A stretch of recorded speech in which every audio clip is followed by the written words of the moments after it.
discussing in this entire series of teaching that dunamis power. Yes, and that's what the power when he came out of the wilderness. Yes. Is the Greek word for it. But when we broke it down, it was just simply defined as possibility. Yes, go ahead. So one more question. So I got tricked. I didn't get tricked, but I just realized this. So when he went into the wilderness for 40 days for his fast, Satan went with him, and he bothered him the whole 40 days, and then bothered him when he came out. Hello. Yes. Hey, Mr. Evans. Hey, because pizza's like. Yes. Can you hear? It's all good. No worries. Spirit, he couldn't bother him no more because he had tried for 40 days and failed, so he just went away, right? No. So you're hold on. Let me take the questions in order. Ask it one more time, Leonard. So Satan went into the wilderness with Jesus on the 40-day fast, and then as he agitated him and tried to tempt him, then he also tempted him when he came out of the fast, or that whole trial and tribulation, come up on the mountain, feed yourself. Is that in the fast, or is that after he finished fasting and he was attacked? So let me get the first part of that. Okay. We weren't there because we didn't know. And bringing me into captivity to the law of sin, which is in my members. So every time I go to do good, what happens? I see another law. Evil is present with me. Evil is present. Evil is present. That is a spiritual principle. It is a spiritual law. Where is evil present? Well, now we're talking about us. We're in Romans. Christ has died and risen again, ascended back into heaven. Romans is now talking to the church. Romans. Paul is now talking to the church in Rome. Was a Roman. And where is the evil? In us. In us and on the outside of us too. And on the outside of us. And adversary on the outside of us is trying to do what with the evil on the inside of us? Agree. Get agreement. Yep, absolutely. So, in reference to adversary tagging along, adversary has access to our lives. Let me say it like that. Adversary has access to heaven. What? Yes, Job chapter 1. And God was having a meeting with the sons of God, and here comes good old Beelzebub, adversary, formerly known as Lucifer. He's like, what do you want? What you been up to? So that took place in heaven. And so evil is present. Saying that he was tagging along because Christ was going into the wilderness for a time of fasting, that wording isn't necessarily accurate, but to have the understanding that every time I go to do good, evil is present, would be according to Scripture. Stick. Stick. So what's the second part? Your mind probably went 1,800 places by now. It did. And the honest thing is, and I was through the process saying we can't go there. We can't go there. I kept saying that in my head.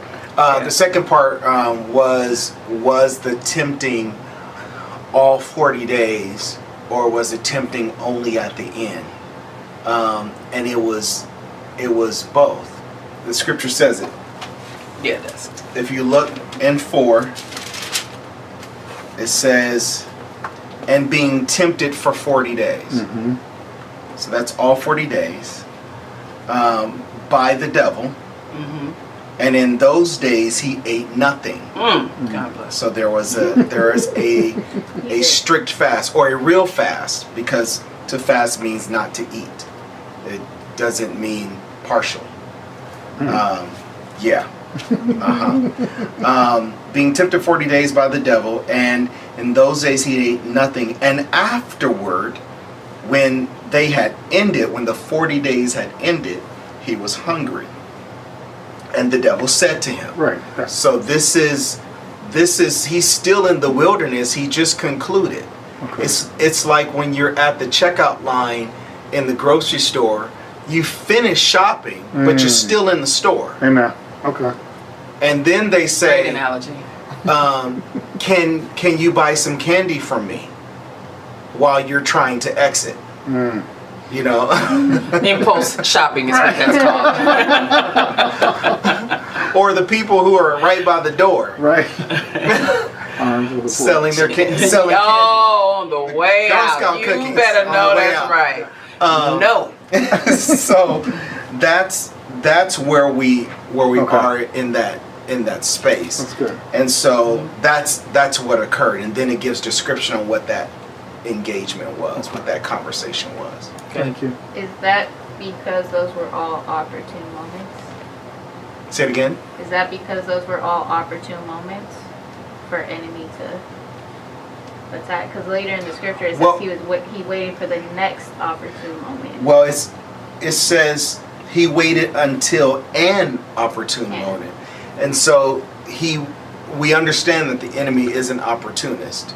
And, So- and temptation is what? How do we define I was temptation? just getting ready to go there. I'm sorry. Oh, Snatched it's it right out it's your okay. mouth. Go ahead. Okay. Go ahead. So what is temptation? Can I ask the audience? Yeah, anybody. Phone a friend. What did we define? Say it again. Experiment. Yes. Experimentation, yes. So he was trying to find, how are you going to react to this? How are you going to react to this? How are you going to react to this? Maybe I can give you a little bit of that. How are you going to react to this? This is happening for 40 days, and then once the 40 ends, it's still, it's like, okay, now that you're done, Right. now that you've done all that spiritual stuff, and you're back responding to your flesh. Let's talk about some other flesh stuff. Now that you're open to it, because the scripture specifically says that after that they had ended, he was hungry, which is a natural. It's a natural reaction. So his flesh was sensitive. Absolutely. Yes. But here's the significance of it. He was eligible to feed the flesh because his time of consecration had come to a close. Yes. So it's not that he would have been inappropriate in having something to eat. Ooh, that's good. It was the manner Yes. that was inappropriate. That's good. Just like Adam. Right. Ooh, Exact same thing. Exact same thing. that's good. It wasn't inappropriate for them to eat a fruit. Right. It's the manner, it was the fruit to eat, the manner in which they ate, they weren't supposed to. Yes. And so Jesus they is were coming back. specifically instructed not to. So instead of a garden, it's now the wilderness, but it's still the same snake. Right. Right. Okay. So. Y'all don't want to do this today. So listen. Okay, this is leading to this. Why are we focusing on the fruit of the spirit? Right. This is why, and just digging some trenches here. We have to take it back to the foundation of the study, right? When we got to Mark chapter 9, and Jesus and the disciples were coming down from the mountain, Mount Transfiguration, get to the base, it's a ruckus happening. There's a man that brought his son, a man from the church brought his son to the disciples so that a demon spirit could be cast out of the son. They couldn't do it. Jesus is like, hey, what's going on? The dad says, listen, I brought my son to your disciples to cast this demon out of my son, and they couldn't do it, right? And then what does Jesus say to him? Let's go over there. Is it Mark? I know there's two. It's Mark. One is Mark 9, and the other is Matthew. 19. Gosh. Mark 9:14. Okay. Let's go down to Whole faith with generation.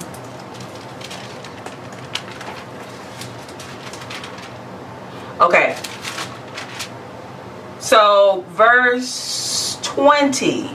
Jesus takes up a conversation with the Father. I'm reading from Amplified. Mark 9 verse 20.